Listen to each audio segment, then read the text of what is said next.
на улучшение. Хорошая, да, начинаться какой-нибудь. То есть как бы основная задача такого продукты, которые у нас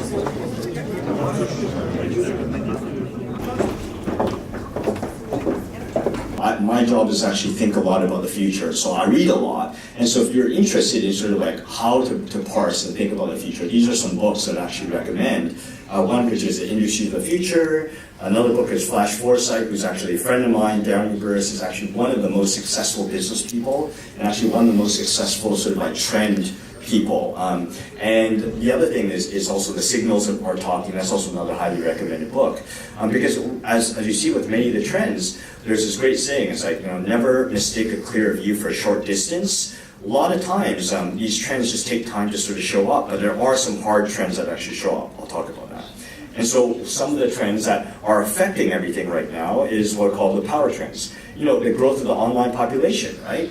And so, for example, one of the things I mentioned is that when I first started off in the internet era, my career started in like 98, 99, and if you even look at like the dot-com bubble that happened in 2001, like let's say 98 to 2001, the reason, like many of those ideas that actually happened during the dot-com bubble actually made sense. The problem was it was just too early, right? Because you remember globally, there were maybe about 250 million people online now. Now there's probably close to 2.5, 3 billion people online, and so just a different, and that changes everything. I think the other difference is if you look back sort of now versus say in 98 versus 2000, broadband penetration and speed is very, very wide, right? So the things that you can do with higher broadband is very, very different.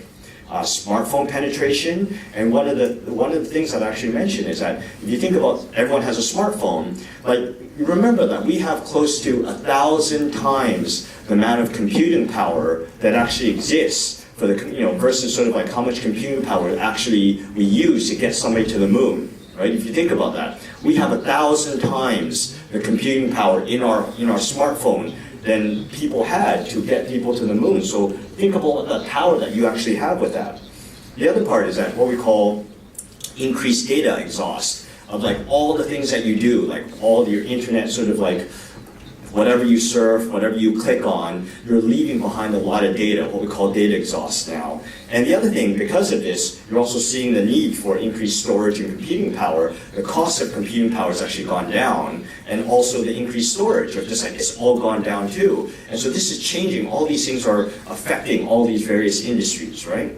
Does this make sense so far?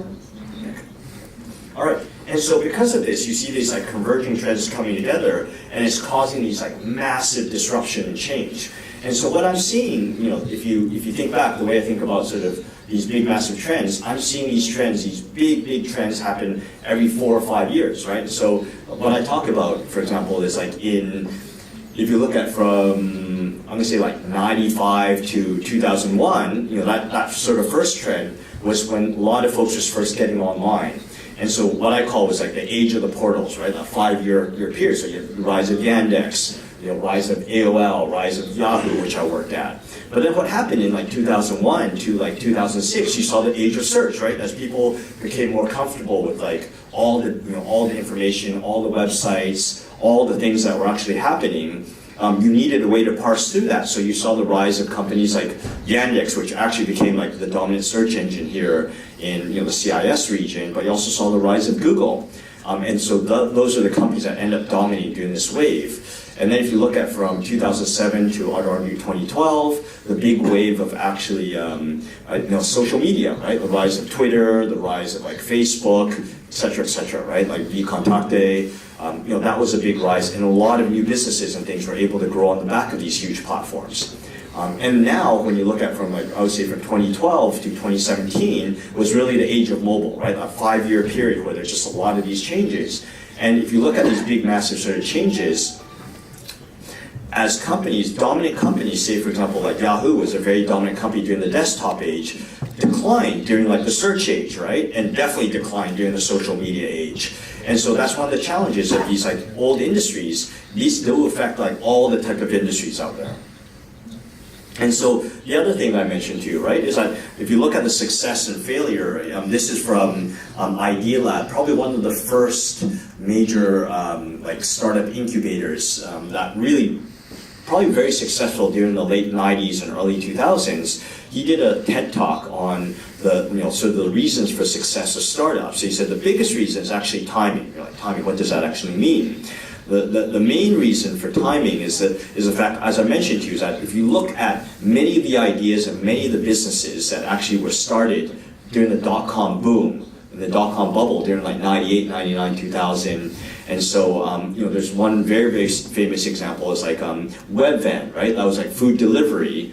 That was a good idea, right? Like that actually made sense. The problem, it was just way too early. So now you have like many successful companies like Instacart or like Uber Eats. Like that makes sense now because you have like the mobile smartphone, because like that you need the location, right? Then you also have like things like a lot more people online, and you have the computing power. So sometimes it just takes time for these like ideas to be launched at the right time. Timing actually really matters. So we have a saying in Silicon Valley in the VC world is that being too early as an investor is actually the same as being wrong sometimes. All right? Okay. And so I'm just going to talk a little bit about some of the industries that I see that I think are really, really exciting industries. And I think one of the universal areas, and if you see in many of these industries that I talk about, which is why I'm so excited about, is that many of these industries are very, very old-fashioned industries where digital has not really impacted them, where they have not adopted technology, not adopted software in general. And so one of the areas that I'm fascinated by is like real estate tech.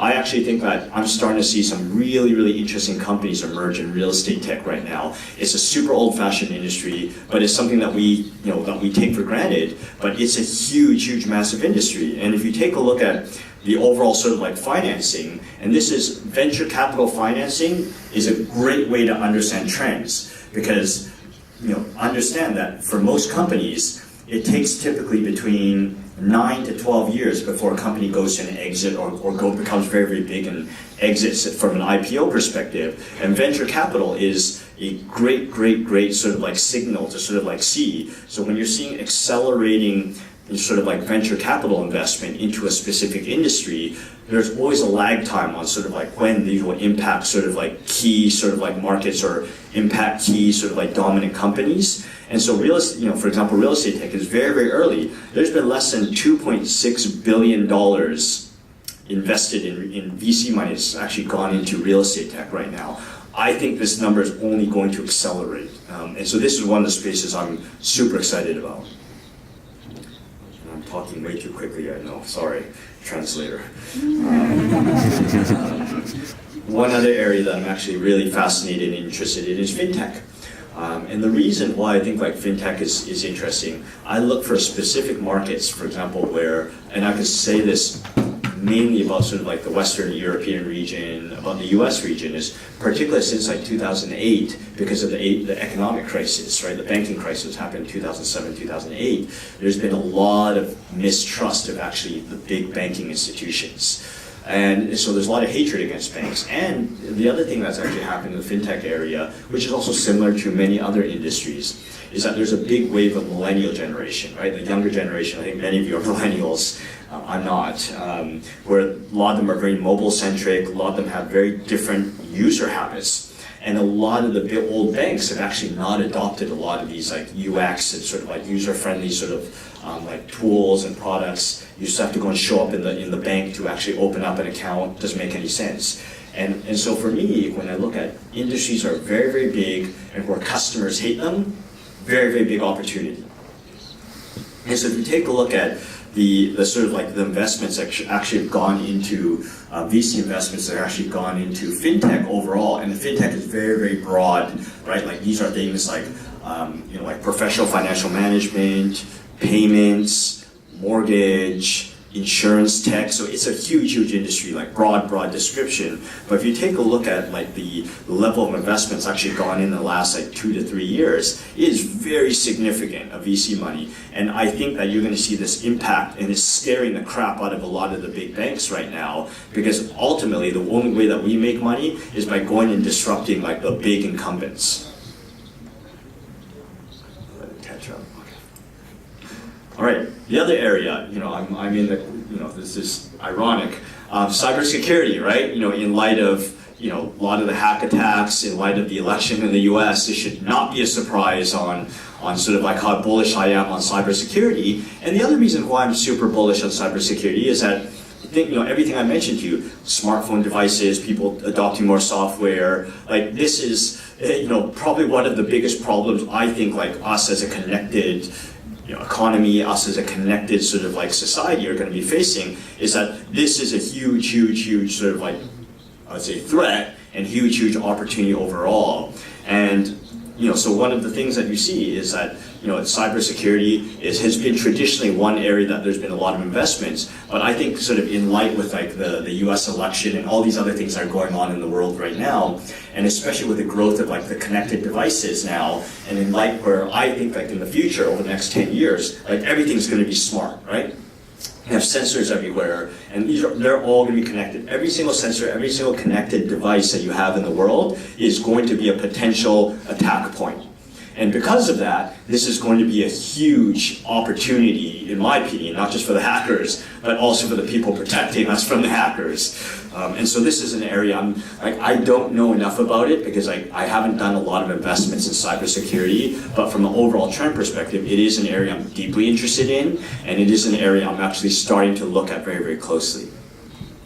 No surprise, blockchain and cryptocurrencies. I'm not going to spend a ton of time on this area. This goes beyond sort of like Bitcoin. But one of the things that you look at when you take a look at blockchain VC funding versus like actual ICO, sort of like initial sort of like coin offerings, there's actually been way more money put into, raised in like ICOs and actually VC money in the last 2 quarters. Frankly speaking, a lot of ICOs right now, like they're all scams, like 98% of them are scams right now, but it's an interesting mechanism, I think, for startups to raise money in the future. And so I actually think that what's going to happen is that there's going to be a lot of, 2 things are going to happen. There's going to be a lot of like regulatory, I'll go through this. Yeah, so this is another sort of like point about the amount of like money raised in ICOs. There's a lot. And so I think what's going to happen is that there's going to be a lot of these ICOs going to be proven out to be total scams. Some people are going to go to jail, and the government's going to come in and regulate the hell out of this. But what this is going to do is this is going to clean up a lot of this market and actually make this mechanism very interesting in the future for like startups to actually raise money. And I think it's also going to affect a lot of us in the venture capital business, because if they can actually go and raise money directly without needing us, it is going to change how we raise money, how we invest. And I actually think this is going to kill off most of the really crappy VC funds out there, which is 80% of the VC funds out there are garbage and don't add any value. And so I think this is a great opportunity for the funds that do well. They'll be fine. This is going to kill off all the other crappy VC funds out there, which there are a lot of.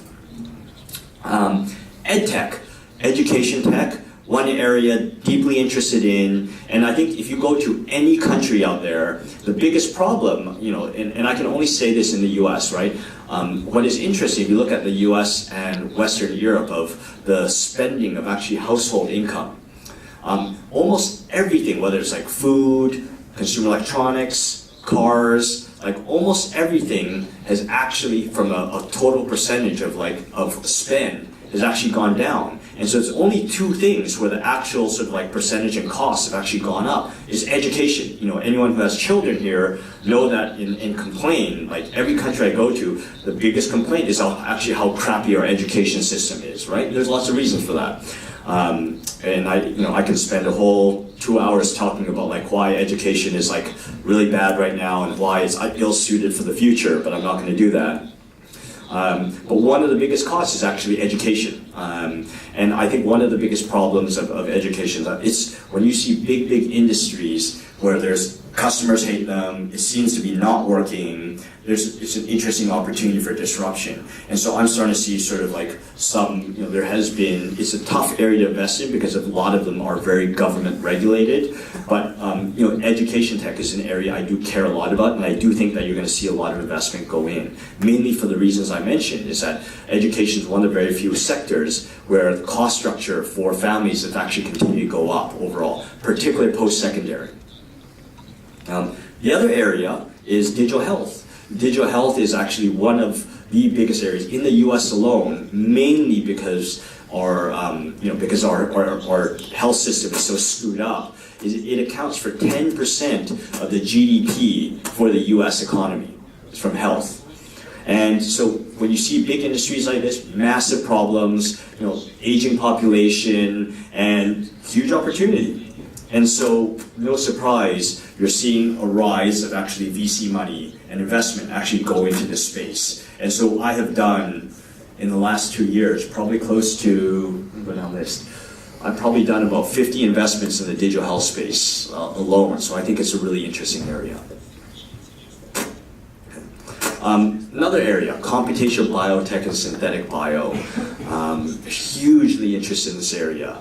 And I firmly believe that in the next 10 years, due to many reasons, right? More sensors out there, more computing power. We've been able to synthesize and actually get genomics data now, that we have way more data sets and better understanding of the human body now. A whole bunch of trends coming together that make sort of biotech really interesting. And so I actually think in the next 10 years is really the age of biotech. And so I'm super interested in this area. And I think that, yes, technology is interesting, but computational biology, now you're going to be able to use software, there's a lot of data available, a lot of computing power. This is going to change biotech. And like I said, starting to see a lot more money flood into biotech, where if you look at several years ago, there was not that much money that was actually invested in biotech. Just in the last year, I would just say the last 2 years, it's almost doubled in VC money that's actually gone in. And I think if you take a look at this upcoming year, mark my words, this number is probably going to be close to $3 billion put into biotech in VC. Very, very interesting. My last major trend, which I think is really important, we're in a world where we're going from 6 billion people to 9 billion people. And one of the challenges is feeding all these people, right? And the other thing is with the growth of IoT, sensors, better data, growth of also the biotech area, you're going to see a lot of stuff happening in the ag tech space. And so we're starting to see ag tech is very, very early. So I think this is going to be the most nascent area. But, right now, just in the last sort of year, we've seen 240 million in VC investments gone into ag tech right now. And my opinion is that this number is going to double, by the end of this year. So it's really, really fascinating. And so, like I mentioned to you, hopefully with these trends, understand that these are hard trends. This is going to happen. It just might take a little bit longer than sort of most people expect, because there's always a lag time. And I think the main reason for this lag time is that human beings, organizations hate change. And so there's a great saying, it's never mistake a clear view for a short distance. All the technologies, all these things are out there right now. It just takes a long time for people to adapt them. And because of this, the stuff that we should be adapting right now will probably take 5 or 10 years to adapt. But mark my words, all these things are going to happen. Right. And I think that's sort of the crux of sort of the trends presentation. I was asked to speak about one other thing, which is about the reason for failure of startups. Is that right? I can talk very quickly about that, or do you want me to do Q&A? You're the boss, so I'll do whatever you want me to do.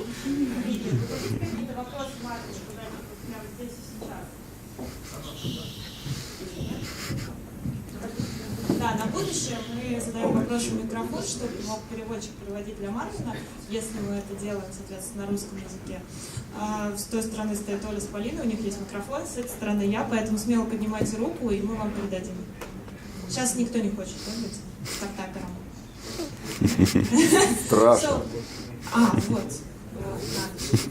Лидерская позиция выявилась. Передайте, пожалуйста. Hi, Marvin.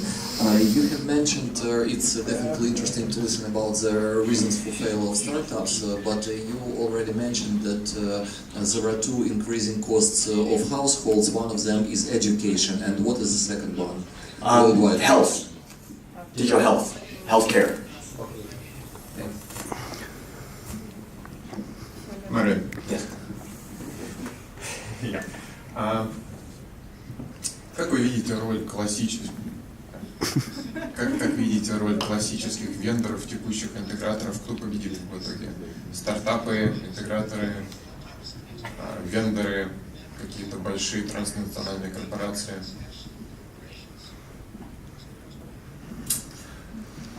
So I'm of the views I'm super biased, right? And so my view is that I actually think like unless this is let me step back a little bit, right? So I actually think that the future is actually you're gonna have two types of companies only. You're either gonna be a platform business, right? Like and so Google, Facebook, Alibaba, Yandex, these are platform companies, or you are going to be a platform-enabled company. All right, I just think like those are going to be sort of like the main type of businesses out there.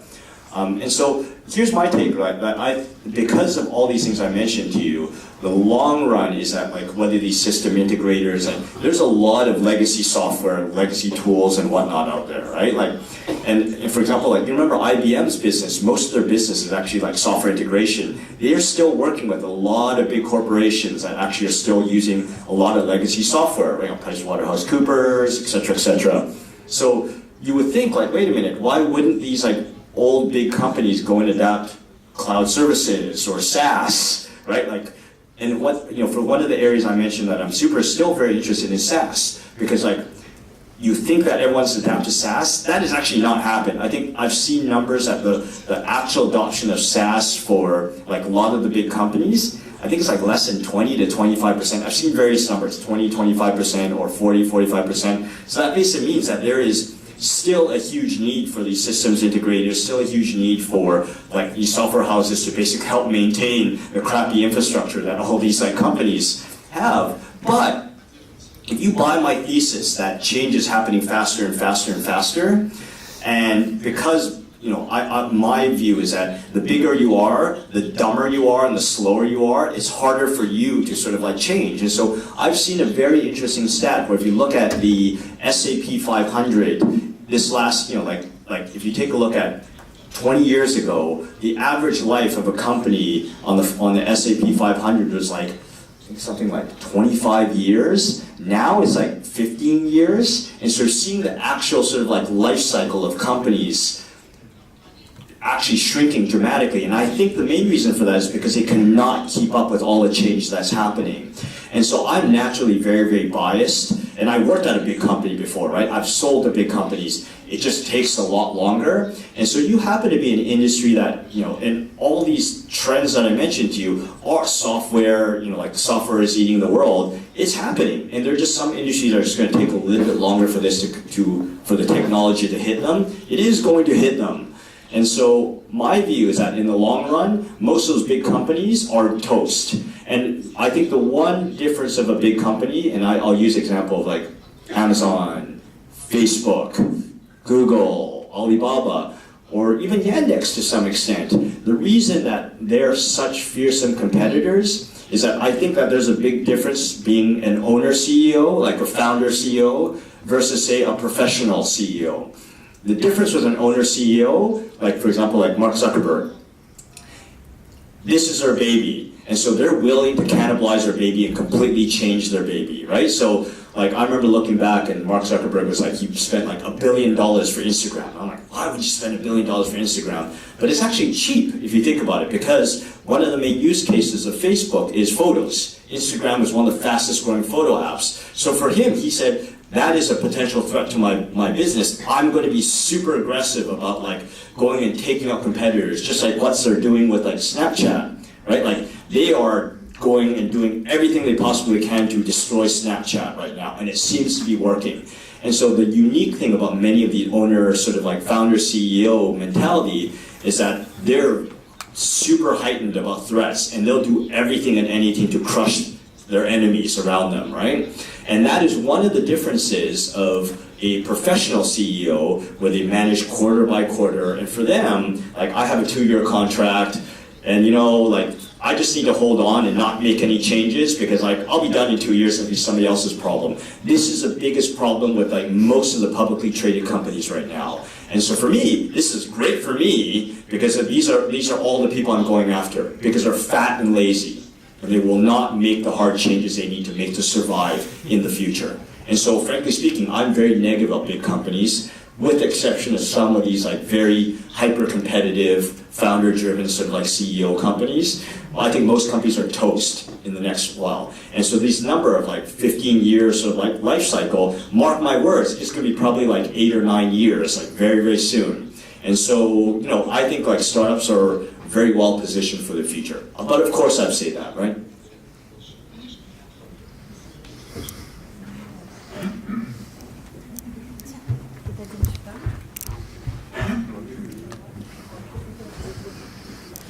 Do you believe in green technologies? I mean, solar panels and wind.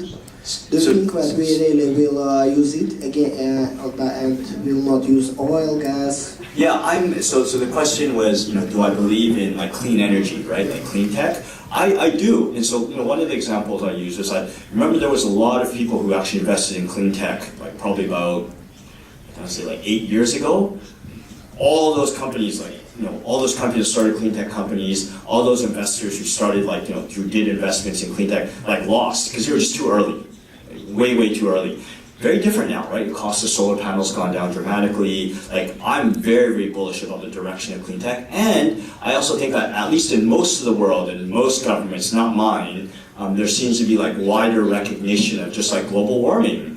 And so I think there's starting to be a lot more like social consciousness and environmental consciousness in most people, and I think in most governments as well too, so there is a lot of investment. And I think one of the big drivers, frankly, is actually China, arguably one of the biggest polluters, but China has recognized. Has anyone been to China recently? Right? Have you seen how terrible the environment is, right? So this is like in their face. And so I think that, you know, you will not notice how bad things are until you actually like have to go and like live in that horrible environment. And I think one of the biggest drivers of clean tech is actually China. Like, they're investing tremendous amounts of like money, whether it's in hydro, whether it's like in solar, and that is going to change a lot of. The US is actually starting to happen, and I think Tesla, you know, Tesla Solar City has been a big driver of that in the US as well too. And so I'm actually very bullish. I can't invest in the area because I don't understand it, but when I look at the trends of like the cost of like energy, and also what I'm seeing, particularly like in gas and oil, it's becoming harder, like it's becoming very uneconomical to basically like to drill and actually to pull it out right now. So there's a whole bunch of trends moving in the direction of clean tech right now. But in my opinion, at least data which I saw, that population is growing and the amount of energy we need for one person is growing too. So I think that maybe green technologies will not allow us to don't use oil and coal. So I think that it will grow in both directions. What do you think? Does it make sense? I'm not sure. I mean, I'm a sort of like a tech bull in general. And I think a lot of people, this is one of the things you have to understand. It took me a while to figure this out, and I've lived in the Valley for like 19 years, is that our people feel at Singularity University, and so there's a guy named Peter Diamandis, and he said this thing, it's like, you know, human beings, like, we tend to be pretty good at like understanding sort of like linear growth, We're terrible at actually understanding like exponential growth. And so the example I use is say, for example, like you have this pond that is like a lily pad, right? And so you have one lily pad, and every day the lily pad actually doubles. Like we always mistake sort of the power of exponential. So say day 1 is like 2 lily pads. Day 4 is actually like 4 lily pads. You know, like next day is going to be 8 lily pads. Like if you look at understanding exponential growth, I'll give you a great example. I started off very, very early in digital advertising. If people are familiar with digital advertising. So when I first started in digital. Oh, I'm sorry. Sorry. I just get excited about what I talk about. So, all right. Hated by translators all over the world. It's very true. Okay, so talk more slowly. Do my best. So the point I'm trying to make is that I totally forgot the point I was trying to make. Exponential growth. So we think that green technologies will grow exponentially. Oh yes, exponential growth and digital health. Okay, digital ads. So, for example, when I first started my career in digital advertising, for every $100 that was spent in ads, only less than 1% was actually spent in digital ads. In 2002, it was 1%. In 2003, it was actually like 2%. 2003, it's actually 4%, at least in the US, right? In 2005, it was like, so you saw this doubling. And so basically, like you look at it now, probably close to 50 to 60% of spend, total ad spend, is actually spent in some digital format right now. And the reality is that a lot of these ad agencies are in really, really big trouble right now because they did not foresee this and they did not make those changes in their organizational structure. They didn't hire the people they needed to hire to be able to get in front of these trends. And so the power of exponential growth, don't underestimate the power of exponential growth in technology. When you look at like, one of the examples I use is like, take a look at charts of Facebook's growth. When you look at network effects, you take a look at Facebook's growth, they were almost like increasing and doubling like their user base. Like remember, they were growing very, very slowly, from like 2007 to about 2010, 2011. If you take a look at how quickly like their user growth actually skyrocketed, it was almost like a vertical leap. That's what exponential growth is. Once you hit some critical mass, it's just this huge spike. And so whether it's in energy, whether it's in internet usage, whatever it is, SaaS usage, watch these trends very carefully. Does that make sense? Yeah. All right, more questions? Hello. First of all, thank you very much for this inspiring, and I would like to say that even looking for you is really inspiring. And what do you think, what is your opinion about the leaders of the future? Who they are? What is their education, skills, knowledges? That's a great question, and thank you very much for your kind words. So what do I think about leaders of the future? I would have to say when I look at a lot of the younger generation right now, in some ways, like, I'm a little bit of an older, grew up in Cynic, where like they're so smart, but yet at the same time they're so dumb, and so like I've just seen like IQ-wise, and just like every country I go to, like and it depends on the day that you catch me, just like how intelligent they are, like just they're all digital natives, right? They understand technology better than anybody else. They're very socially conscious. They care about making an impact. It's not just about making money. And so I see stuff like that. On the other hand, what is interesting is that this generation that I see is actually less entrepreneurial. I can only say this particularly in the US industry. And I think a lot of it, I blame the baby boomers. It's just like this millennial generation is super coddled and super spoiled. And I can only speak about, like I said, my country, like Canada, US, I think about how intelligent, how smart they are, but also how weak they are, because they've been so coddled. They have not really had any major sort of like, there's a great saying, there's a Chinese saying, it's called eating bitterness, right? And I'm like, what does that mean? It means that you have to suffer some type of, like if you've grown up poor, you've suffered somewhat, right? If you had any sort of like tragedy in your life, and not to say you want tragedy, but it toughens you up in some ways. And so the problem with many of the folks I see this generation, they're well educated, they're super smart, they're socially conscious, they're digital savvy, but like a lot of them are not very well traveled, a lot of them have not, like they're very same social economic class, they're very coddled. And so I worry a lot about this generation. They're not very entrepreneurial either, despite what you think and what you read in the media. And so if you look at the numbers, at least what I see in the US right now, if you look at the numbers in the US, the actual percentage of like young people going and becoming entrepreneurs is actually the lowest it has been in a very long time, in the last like 10 years, despite what you see in the media. And so I'm kind of going in a weird direction. I'm not really answering your question, but I actually think that how you actually get leaders are people who've actually suffered. And so I actually think that we're in line for a big, massive global economic crisis or some major war. Not to say I'm looking forward to this. I'm not looking forward to any of this stuff, but like we are long overdue cycle-wise. If you look at the last major global economic crisis, was back in 2008. We are long overdue for some major crisis right now. And if you look at how the economy is being managed right now, like badly managed all over the world, we are long overdue for something. And so if you look at a lot of the people who have not had to suffer, had a hard time looking for work, I think that those people, if they can survive this sort of economic crisis, this is actually what breeds leadership. And that's what tests you, right? And this is my opinion, right? And And I can tell you, right, like, do I think I'm a good leader? I'm not sure, but I've definitely been tested. I've actually been through 4 recessions. I can tell you this, right? And that forces you, it pushes your mentality, it makes you work harder than almost anybody else out there. And if you've never suffered and you've had everything handed to you, you're not going to grow to be a leader. And so I think that testing period is going to be coming, mark my words, it's going to be happening next couple of years. I'm scared, but I'm also saying I'm somewhat prepared for it too. Because these cycles are happening, right? If you take a look at these cycles, economic cycles, we're long overdue for something right now. And this is going to make leaders come out. Unfortunately, that's the only way you see it, right? Like, one of my heroes is a guy named Winston Churchill, right? And remember, he came out in World War II, but prior to World War II, he was a complete disaster. Right? Like, he's had failure after failure, a complete incompetent, spoiled incompetent. But those failures actually caused him to become the leader that he was. And the crisis of World War II made him to be the leader that he became, that the UK needed. So, long-winded answer. I'm sorry, I hope that answered your question. All right, next question.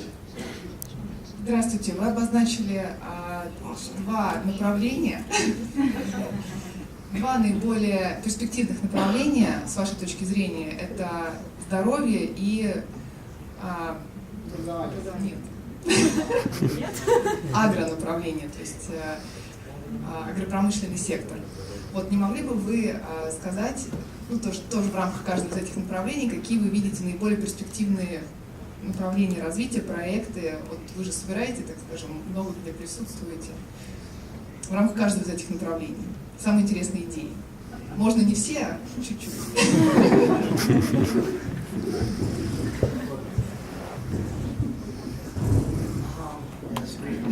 It's a great question. So EdTech.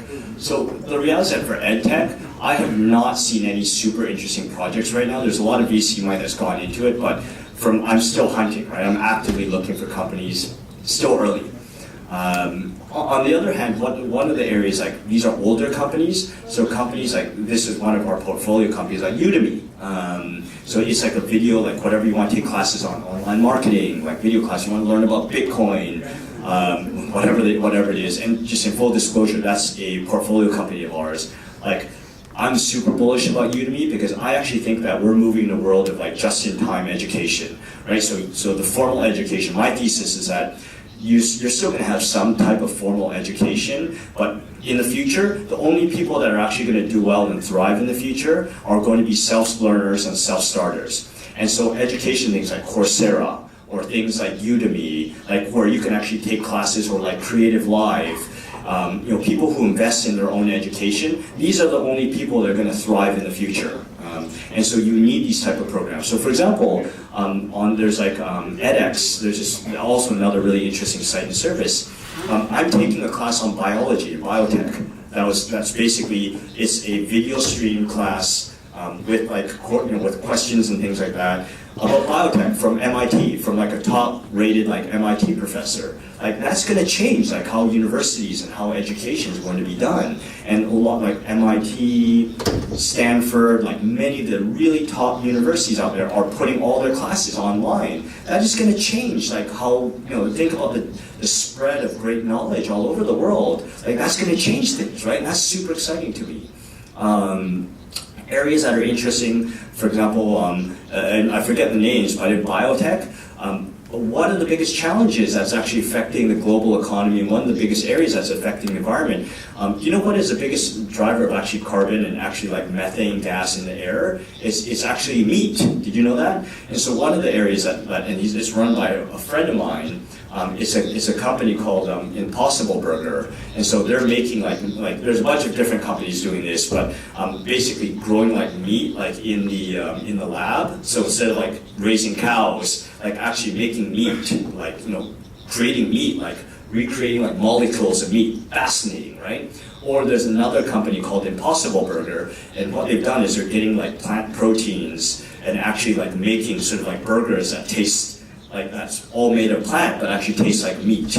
Like, you're like, oh, who cares? Why is that a big deal? Like, that's actually a big driver of actually like meat usage, right? So things like that I'm super fascinated by. I wish I invested in that company. He's a friend of mine. I really didn't even think about investing. I'm so dumb.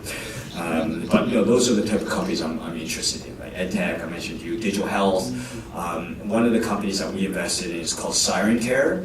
And so, is anybody here diabetic? Well, anyway, whatever. You don't have to say it's true. Yeah. But one of the problems of like diabetics is actually like tracking like blood glucose levels, right?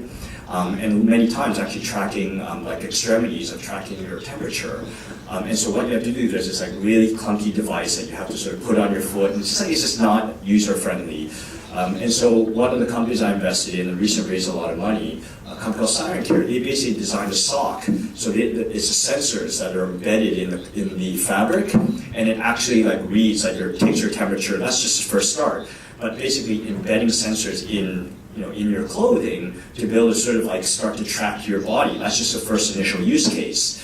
But like basically like smart fabrics. And so areas like that is going to change, like how health and how your body's being monitored. So that's one company, for example, I'm very fascinated by. So what is my view on Bitcoin, right? Overall, I'm actually pretty bullish in general. Like I said, I am fundamentally when you look at a view, right, you're either Keynesian or you're like from Hayek, the Austrian School of Economics, and so I just think like the world economy is grossly mismanaged because of central banks and inflation, etc. And so it's interesting like what Bitcoin actually is, right? In some ways, you can almost think about Bitcoin as like digital gold, and the way that it's actually developed and structured is fascinating to me. And so what I do worry about Bitcoin right now, it's a little bit published right now, right? Like I put a little bit of money in, like I think I had like less than 4,000, and now it's close to 10,000.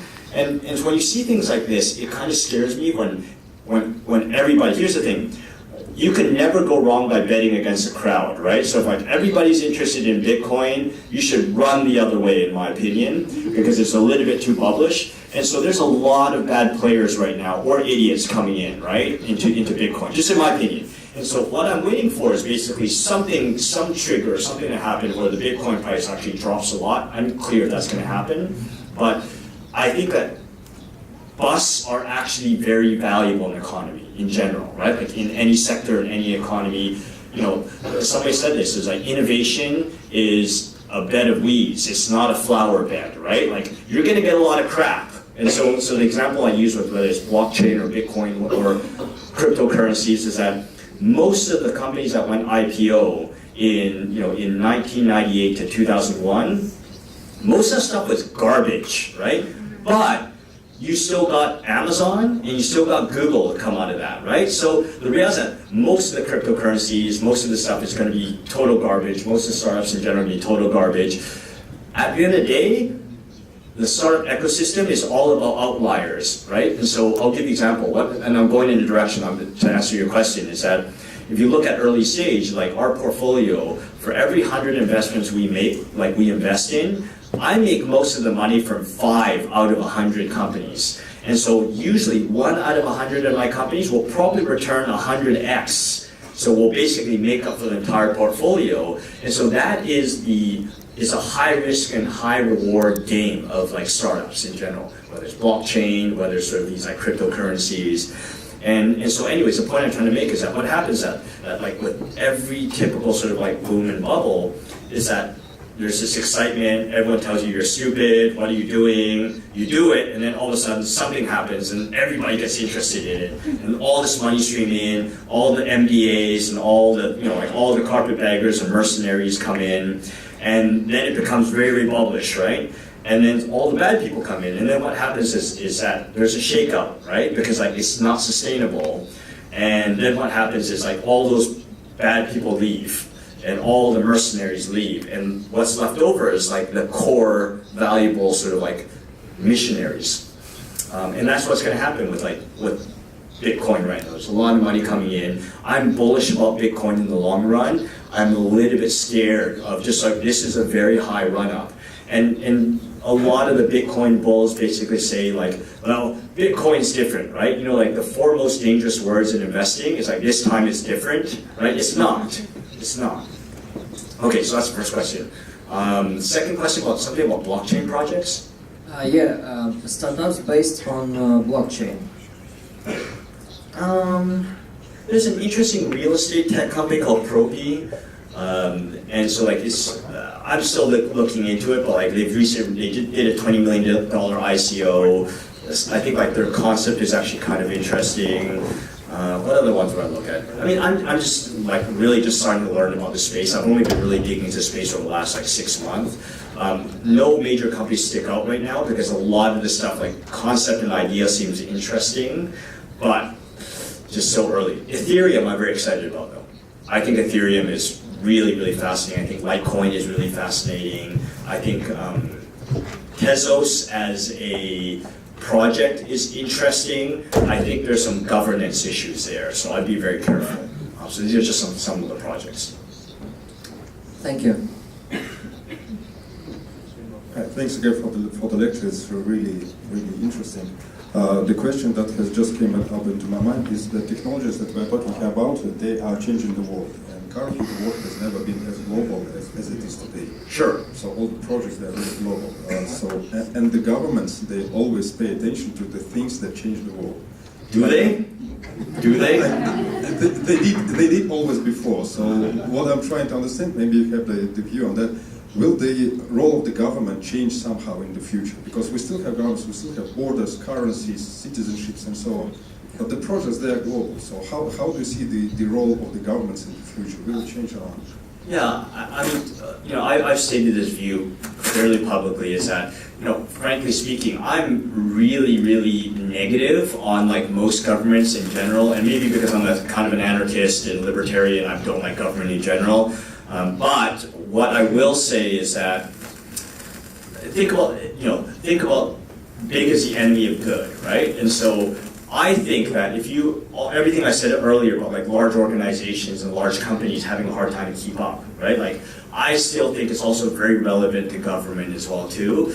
And so I am fairly negative about sort of like big governments in general. So let me step back. If you think about the most innovative countries out there right now, it's actually the small countries, if you think about this. So Singapore, Estonia, Latvia, Finland, Israel, Uruguay too, like forward-thinking Switzerland.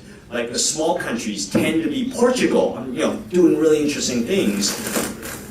These are like stop and think about that, right? Like Sweden, Denmark, you go down a list of just Iceland. They're just like forward-thinking governments because they're small. They see things very quickly. They can change. I'm actually very pessimistic on the big countries out there. U.S., Russia, China, Germany, UK. Like in the next 20 years, I think they're going to be like a great example of like what has been happening in Spain with Catalonia, right? Like they're like, why should we be part of Spain? Because I understand it, because Catalonia is actually, like they're getting taxed and they're not seeing all the benefits, and so you're going to see a lot of these like I'm also very negative about EU. Like EU makes no sense to me at all, right? As like a structure, and so I see these like large organizations actually fracturing, and I actually think that you're going to see, my opinion, in the next 20, 30 years, you're going to see the rise of like, are you familiar with the Hanseatic League? The Hanseatic League. And so Hanseatic League was like, Hamburg, there's a bunch of cities like in the Baltic Sea, like Riga and other ones. And so they were basically almost like a federation, but like independent cities that actually worked together sort of, from a defense perspective, but just kind of managed. Or Switzerland with their cantons. I think you're going to see more a structure like that. Did I answer your question? I think like in the past, in the Middle Ages, there were countries like cities like that. Yeah, like the Flemings, right? Like I think you're going to see more like that. Yeah, then about that. In the future, we're coming back to the same concept. Absolutely. That's my thesis. Hi Marvin, one more question from me. I'm now in my 40 plus years, and I'm thinking about yeah, like us.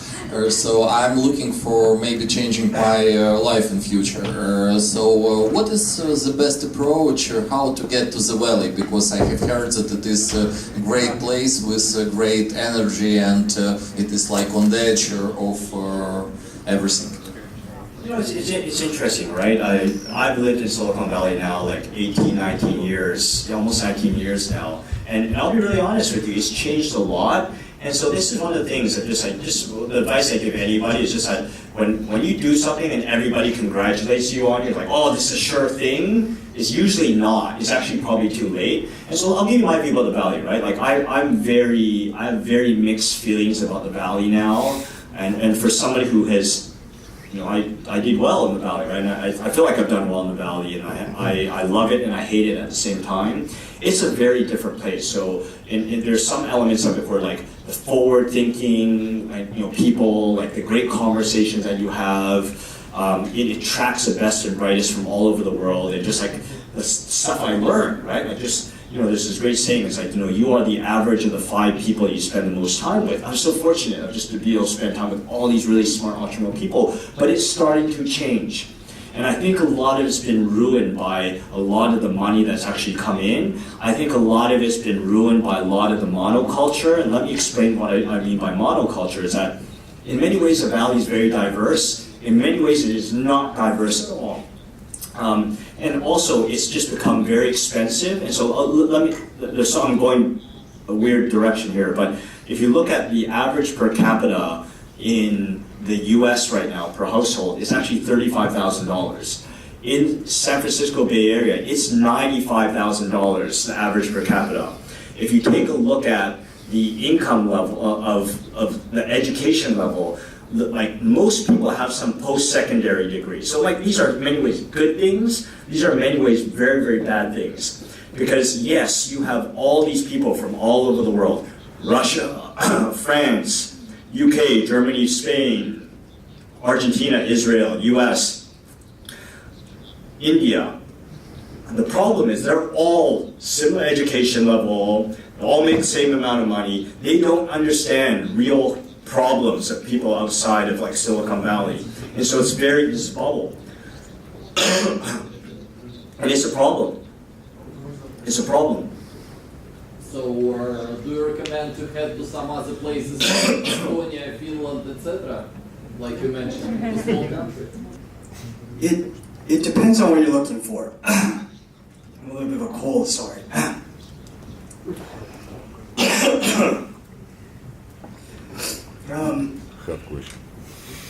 So here's what I say. It depends on what you're looking for. If you're looking for lifestyle, like when I tell people, you go to the center of the network.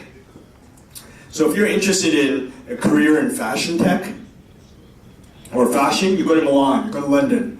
If you are interested in a career in finance, it's London and it's New York. So it depends on what you're looking for. I don't think the Valley is where you should be going forward, and I think the center of tech is actually going to be China. Or if you're in biotech, it's probably Boston or China.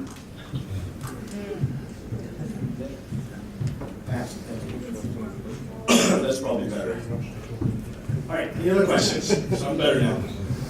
Да, Марвин, добрый вечер. Меня зовут Михаил. У меня есть два вопроса к тебе. Первый вопрос. Подскажи, на твой взгляд, какие различия государственные и каким образом влияют на те технологические тенденции будущего, про которые ты рассказал? Спасибо, это первый вопрос. На примере России. Ну, например, культурные, может быть, национальные, религиозные, какие-то географические. Да, различия между странами. Какие и в каком объеме и каким образом будут влиять на развитие те технологические тренды, которые ты перечислил, вот на примере России. Вот, допустим, какие тенденции будут за счет чего лучше развиваться в России, какие, может быть, вообще не будут развиваться? Такой вопрос.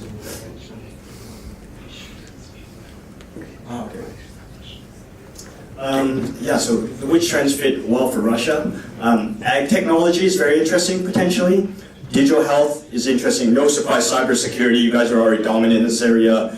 maybe for the wrong reasons, but that's an interesting area. Nanotechnology, and yeah, I think those are you guys are very well suited, and potentially energy tech, like clean energy. You have a lot of advantage of like really understanding sort of like energy overall, but having said that, because your economy is so reliant on old world energy, it might actually work against that. But I think like ag technology is an interesting one, and I've actually seen a lot of very interesting digital health trends as well, like digital health companies here too. And definitely machine learning, right? Like anything like AI, machine learning, Russia is very well positioned for that, just because of the pool of tech talent.